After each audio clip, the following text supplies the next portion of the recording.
Hi, this is Professor Evans. This video is for the students in COP 3330, which is Object-Oriented Programming at Valencia College in Orlando, Florida.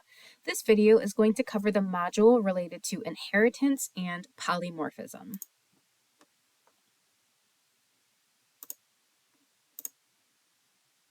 So our learning outcomes for this module are that students are going to learn how to implement a program using classes and objects, as well as inheritance, polymorphism, and interfaces.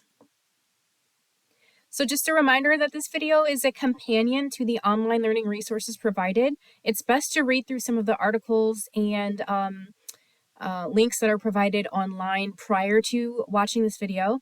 This video is an application tool to take some of the concepts that you've read about within your textbook or the online resources and apply them to a coding example. So once you've reviewed those resources, then it is time to now code along with me.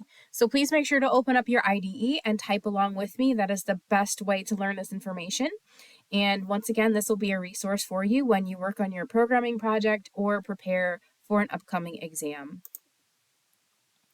So before we jump into our example today, I'm just going to go over a few key definitions that we are going to be discussing for this module. The first one is inheritance. So within Java, we have a mechanism where one class can inherit the properties and methods of another class. Usually, we call the inheritant class the parent and the class that inherits as the child. So it's a parent-child relationship. Just like a child inherits traits from its parent, a child class will inherit the methods and properties and attributes of its parent class. Polymorphism is a term that means many forms. In Java, it allows us to create methods that can perform different tasks based on the object that calls them.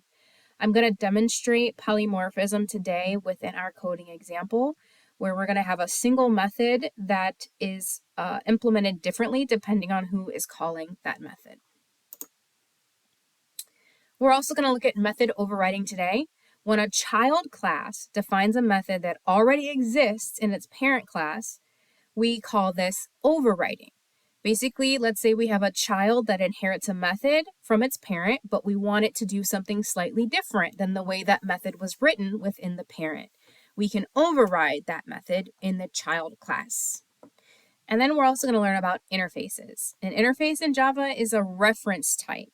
It can only contain certain things like constants, method signatures, meaning it declares the return type and arguments for a method, but it doesn't declare what the method actually does. It doesn't have the behavior of the method. It can contain default methods, static methods, and nested types. This is very similar to an abstract class, which is another key word that you should have noticed in the resources that you've reviewed before today.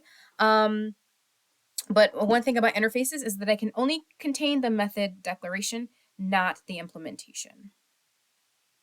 So what we're going to do now is discuss the app that we're going to design today, which is just going to be called the worker app. So in this example, we're going to implement inheritance and polymorphism through a hierarchy of workers. We're going to start by creating two interfaces, a worker and a manager. Then we're going to create the employee class. The employee class is going to implement the worker interface, which means it's going to define the behavior of the method that we're going to place within our worker interface. The software developer is going to extend the employee class, meaning it's going to inherit everything from the employee class and can also add new fields or methods. Then we're going to define the team lead class. The team lead is going to combine both of these concepts between implementing and extending. The team lead is going to inherit from the software developer and also implement the manager interface. So by the time we're done with this example, you should have a pretty clear idea of how inheritance and polymorphism works. We're going to go over method overriding as well, and at the very end, I'll also discuss what an abstract class is as well. So we're going to get started by switching over to IntelliJ. So I have a brand new project here, and within my project,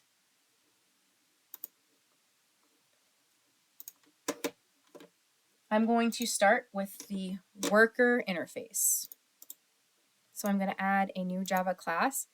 I'm going to define it as an interface, and I'm going to name it worker. Just to refresh, I'm going to just copy and paste a quick definition up here, something to refer back to. So interfaces, an interface is, again, that reference type. So within our worker interface, we're just going to declare a method called work, but we're not going to describe the behavior of work. We're not going to explain what happens when work is called. Because when this interface is implemented by another class, that is when we define what happens in the work method. So with an interface, we can define constants here, which you'll do in your programming project. For this module, we can define methods here, but we're not describing the behavior of those methods. So this is our first interface. I'm going to create a second interface called manager.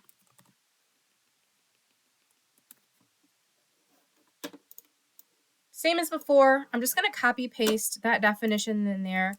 It's really good to have this as a reference, so as you study your code, you can remember these keywords and you can see how we're implementing these ideas within our code. Within our manager interface, we're just going to add one method called manage. We'll define the behavior later. Oops.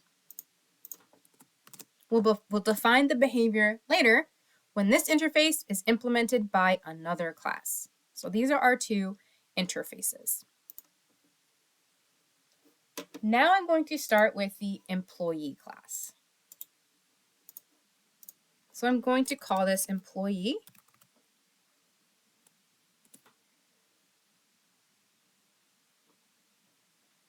Now, when I create this class, I'm going to add the keyword implements right here. Implements. By doing that,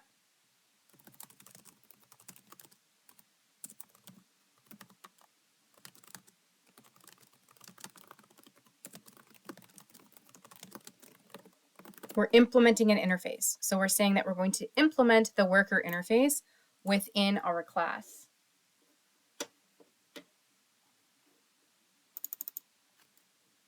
So by implementing worker with an employee, we're essentially saying that the method work right here, we're going to define the behavior for within employee. First, I'll begin with our attributes.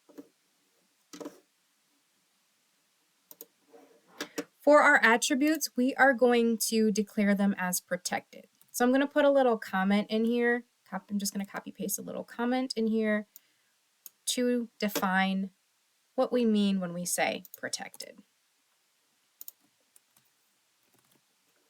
All right, so in Java, protected is an access modifier.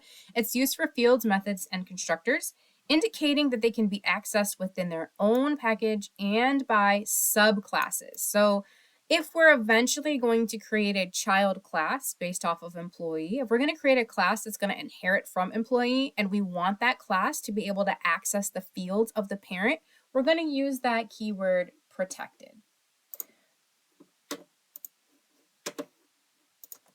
Therefore, I'm going to create the name of the employee as a protected string and the department of the employee. Again, that word protected allows us to implement the idea of inheritance. If I create a child class later on, that child class can access the fields, name, and department from the parent. Without the word protected, that wouldn't happen. Next, I'm going to make a constructor.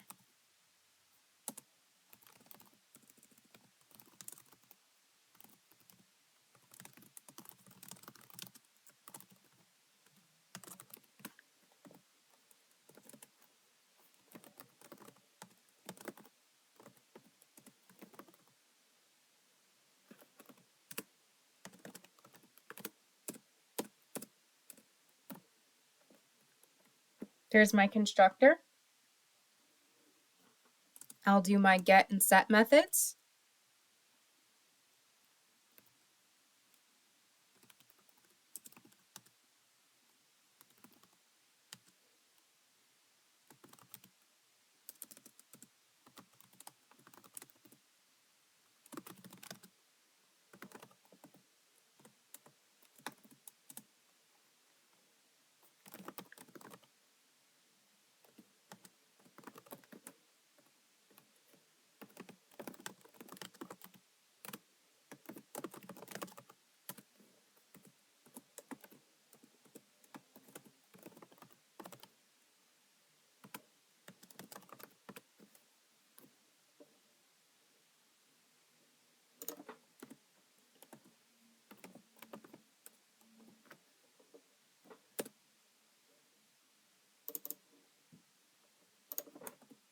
Notice that IntelliJ can definitely help you out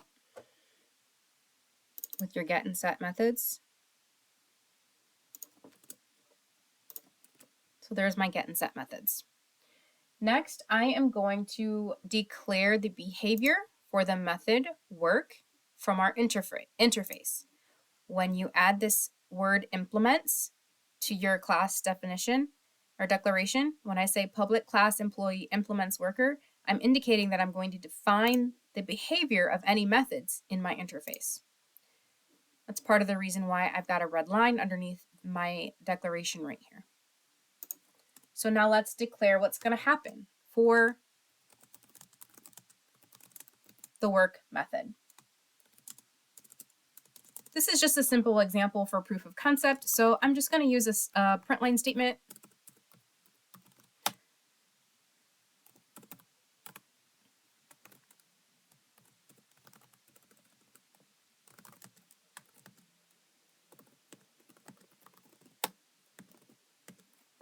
Where I'm just going to print out the name of the employee and the department they work in.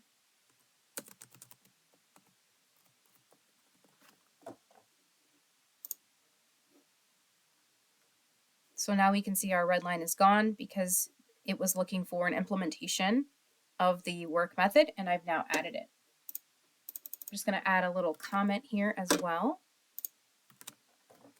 That the work method from worker interface, this is where the behavior of that interface method is defined. Now we're going to add a toString method. Now, and just in case you didn't know a little history of the toString method, I'm going to copy paste into my code. So by default, there is a toString method that exists within Java. The default toString method is an instant method defined in the object class. That object class is the superclass of all Java classes. So for any class that you create, it's already a subclass of the object class. And there's a toString method that's sort of like a default method that can be used for any subclass. Now, if you call the toString method that already exists within Java, it's going to just return the class name and the object's hash code. And that's not very informative. Typically, a toString method is implemented across a variety of Java applications. It's a very common and standard thing to have a toString method when you want to print out some of the details related to the particular object that you're working with. You want to print out the object's attributes, and you want it to be clear and concise, and we'd usually use a toString method to do that. Since a toString method already exists within Java, but we are creating our own class, employee.java, and that's a subclass of the object class. We're now a child of a parent or superparent or grandparent, however you want to think about it, but we are a child, we are a descendant of the object class. That class already has a toString method, but I want to change the way that it works. I don't want to print out the object name and the object hash code. I want to print out some information about my employee object. So I'm going to override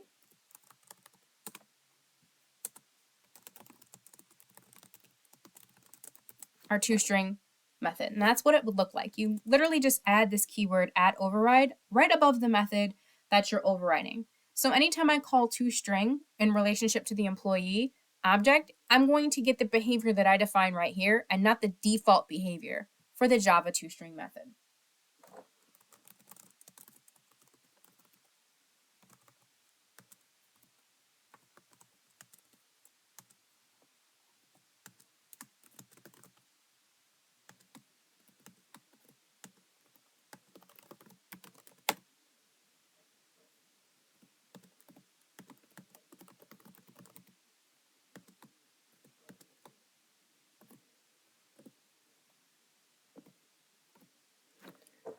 So anytime we call a toString method, we are now going to be printing out the employee name and department for this object. That is our employee class.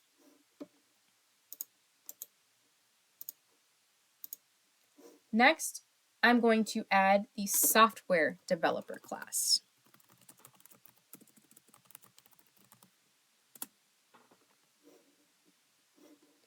The software developer class is going to extend employee. So just want to point out that employee implemented an interface, keyword implemented.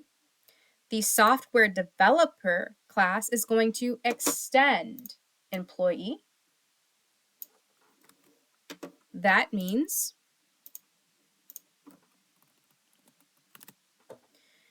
we are now performing inheritance. So the software developer class is the child. It's going to inherit all of the public and protected fields and methods from the parent class, the superclass. So why did we name the name and department as protected? So that software developer could inherit those fields. Java supports single inheritance, meaning a class can extend only one other class. So we can only extend employee here. We're not going to be able to extend multiple classes. So we are now inheriting everything we've already created.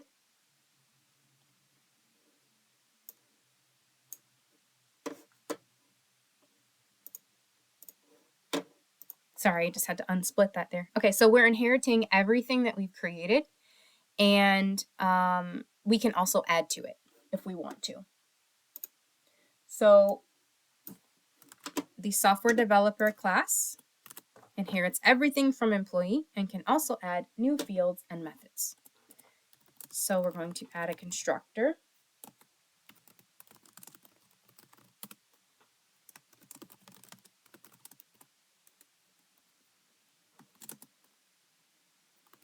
Here's where we're going to use the keyword super.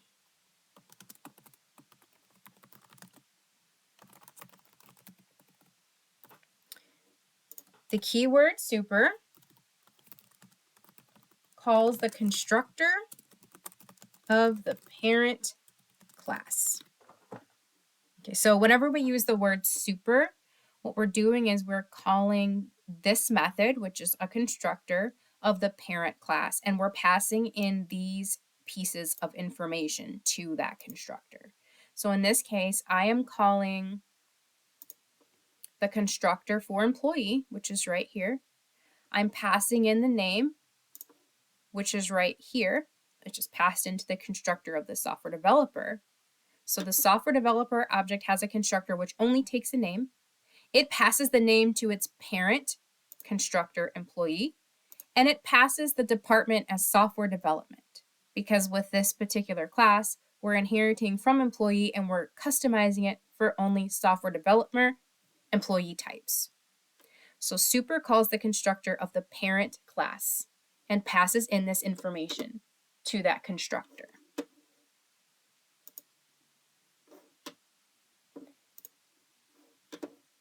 The next thing we're going to do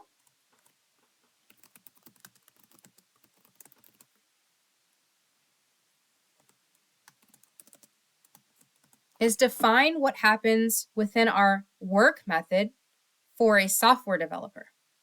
Since software developer extends employee and employee implements worker, we can have a behavior for the work method that is specific to the employee. So an employee is going to have this work method, but the software developer can have a different behavior associated to the work method when it's calling the method work. That's what we mean when we talk about polymorphism. I have the work method declared in two places, but it's got two different behaviors depending on what kind of object is calling that work method. So for the software developer, we're going to have a different statement to show different behavior from the same method through polymorphism.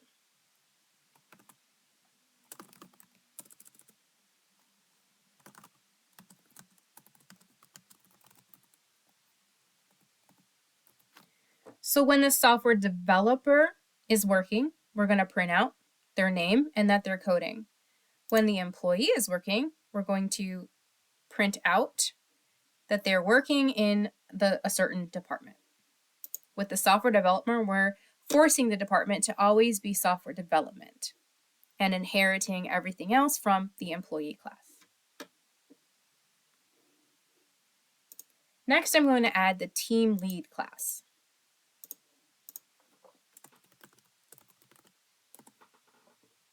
Now, team lead is going to do two things. It's going to inherit from software developer and implement the manager interface. So we're going to do two things at once here.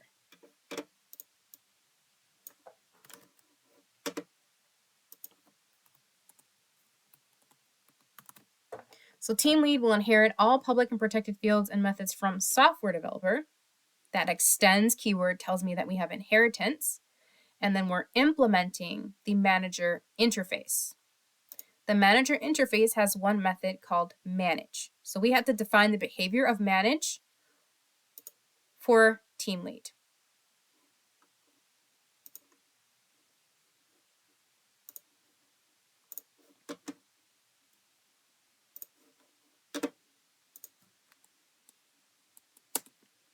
Since team lead inherits from software developer and software developer inherits from employee, the team lead is going to have the same fields, name and department. Just like the software developer has name and department, team lead also has access to name and department. So in our constructor,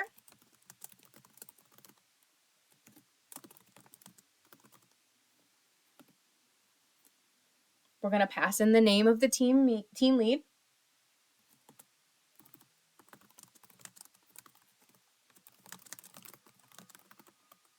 We're going to use that word super again. This time, I'm only passing in a name. When I call the constructor for team lead, I am going to call the constructor of the parent class of team lead. Well, who is the parent of team lead? The parent of team lead is software developer. So I'm immediately going to be running this constructor. Well, this software developer extends employee. So the name that I pass into team lead is passed into the name for the constructor for super developer, and the department, software developer, and the department is still going to be software development because team lead is inheriting from software developer. So my constructor for team lead just has the name because through inheritance, team lead is going to be set as the team lead of the software development department. That's how inheritance trickles through these different roles within our fictitious company.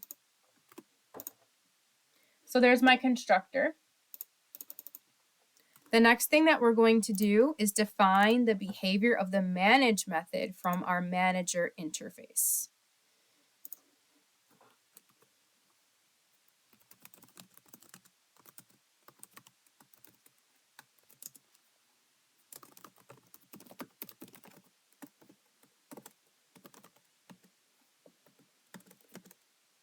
Oops.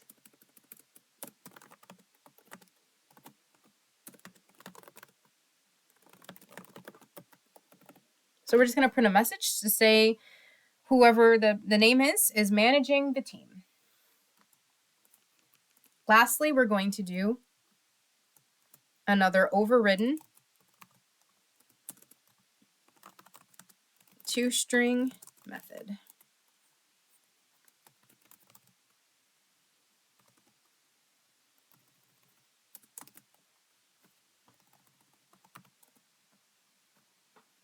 Whoops. IntelliJ is trying to think for me.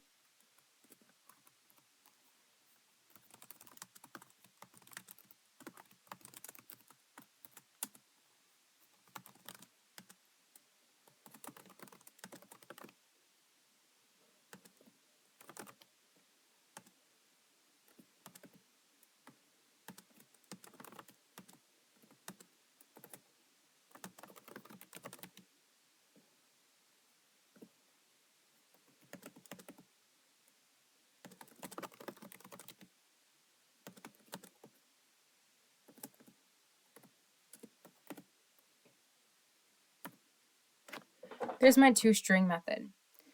Again, name and department weren't defined here, but they were inherited from software developer who inherited them from employee. If I were to take this away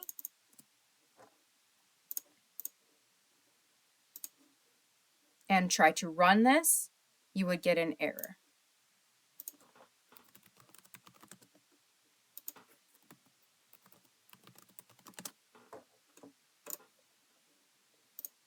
All right, now we need our main class, which I'm going to call workers app.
All right, so our worker app is just going to have our main method.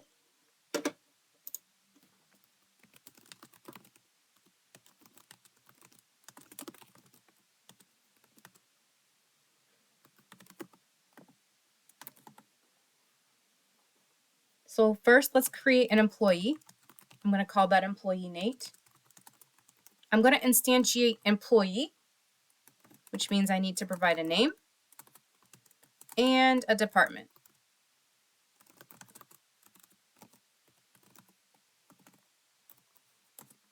Next, I'm going to create an employee named Alice, but I'm going to instantiate Alice as a software developer.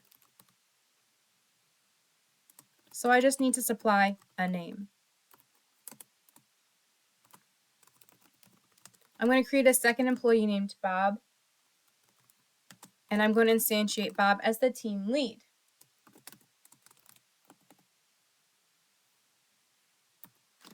Since team lead inherits from software developer and software developer inherits from employee, I can define the type as employee, but instantiate one of the subclasses or child classes to define that object.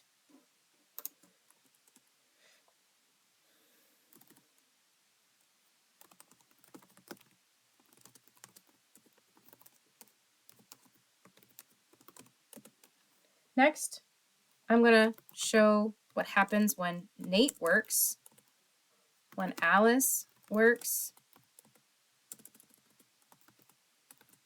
and when Bob works.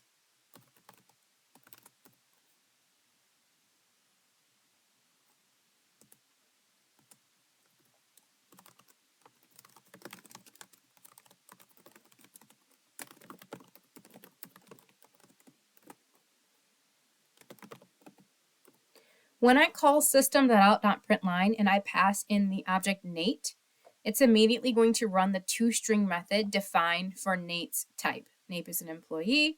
It's going to run the toString method for Nate. And just to review, Nate is an employee.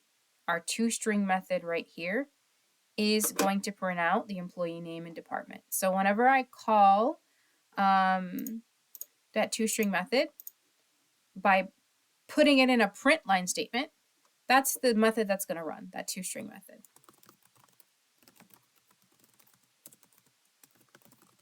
Then I'm going to see the toString method for Alice and Bob.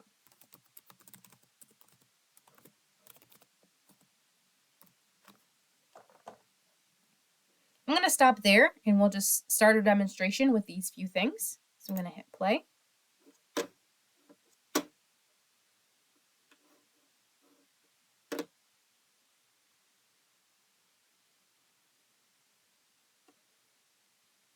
Okay, so we can see that Nate is an employee, so he's working in the financial accounting department. Alice is coding and Bob is coding. Alice and Bob are software developers and Bob is the team lead. So we can see that the department for Bob is software, but he is a team lead.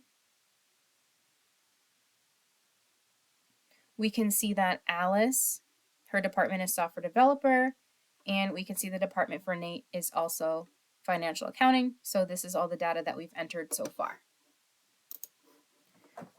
Notice the difference between Alice and Bob. So Alice is defined as a new software developer. Bob is a team lead. If I go to the toString method for team lead, we see that this is what prints out. That's why the last line for Bob says team lead instead of employee. If I go to the software developer toString method, well, there's nothing there.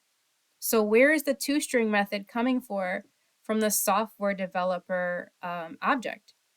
Well, since it extends employee, it's coming from the employee class. And the toString method for the employee class prints out the word employee. So you'll notice that Alice has the word employee because her toString method is being referenced from employee, while Bob's toString method is coming straight from the team lead class. So this is just kind of another example of overriding and how that works. And when we override a method, its behavior is dependent on the object that called that method. Now let's say that I want to see Bob manage.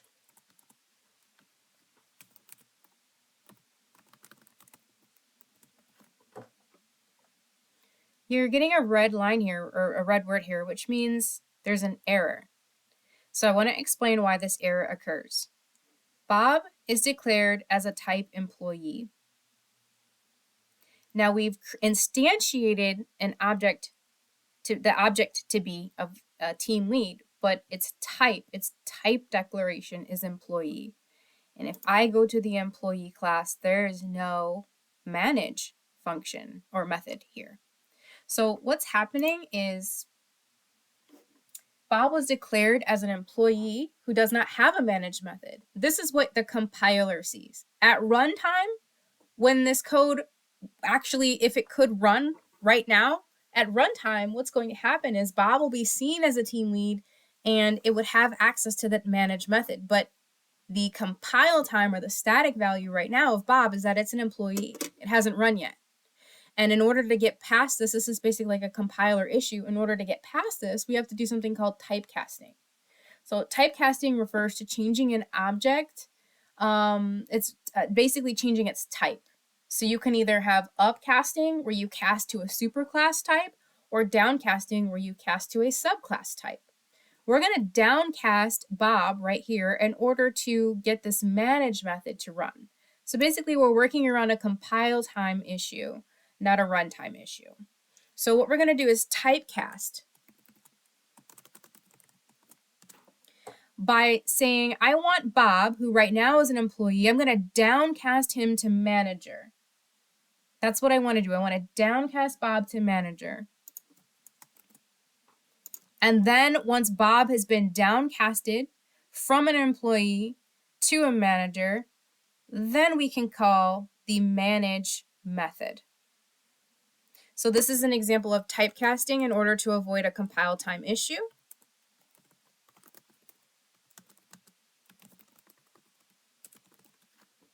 In order to access that manage method. Now, what's another way that we could fix this? Well, why don't I just make Bob a team lead instead of an employee? Then I could say Bob.manage. And you have no errors. So it's just an example of if you are using inheritance and polymorphism and you're trying to access a particular method, the way that you have set up your objects and the way that you have set up your hierarchy of inheritance will affect the way your compiler sees your data. And you may have to figure out a way to work around some of those compile time issues to get the data that you want. Let's go ahead and run this again.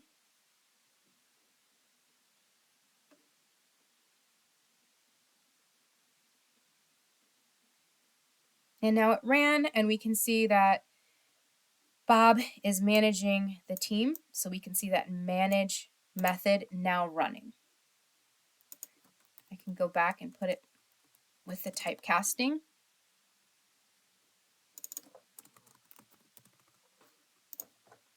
And run it again.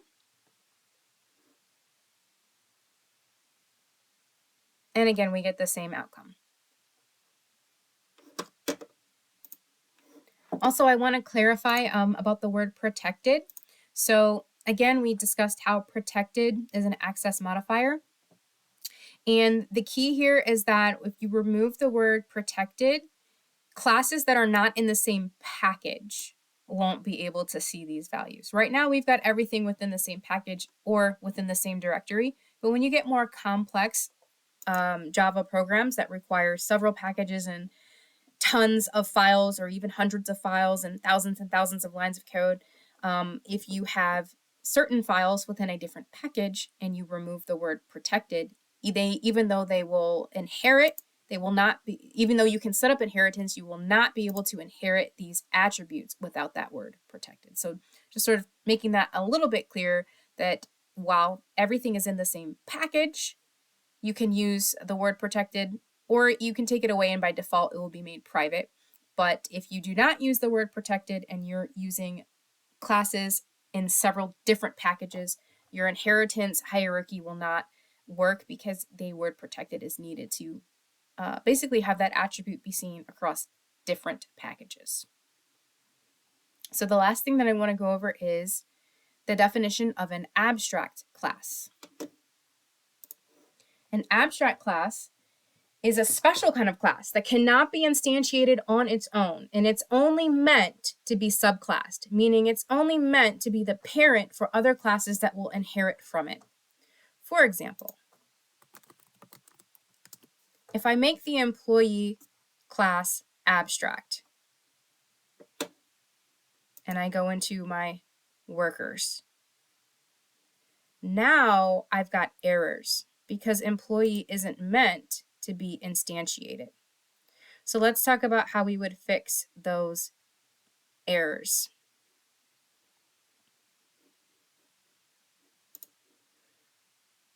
I can't create an object called employee. Let's say that I'm just going to do then a software developer and a team lead. Now Nate, if he was never intended to be a software developer, I could delete these lines of code, or I can convert him to become a software developer.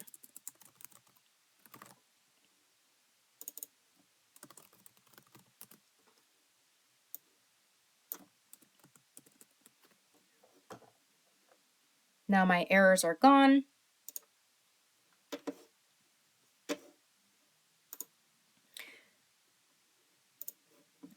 Except for I put abstract in the wrong spot. Let's do this one more time.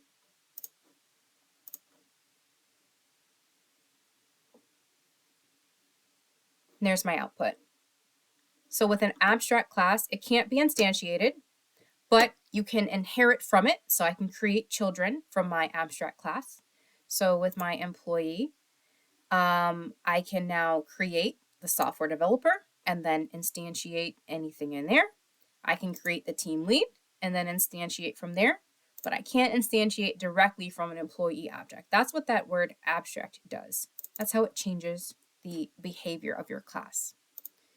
I'll go back here and just put everything back the way it was.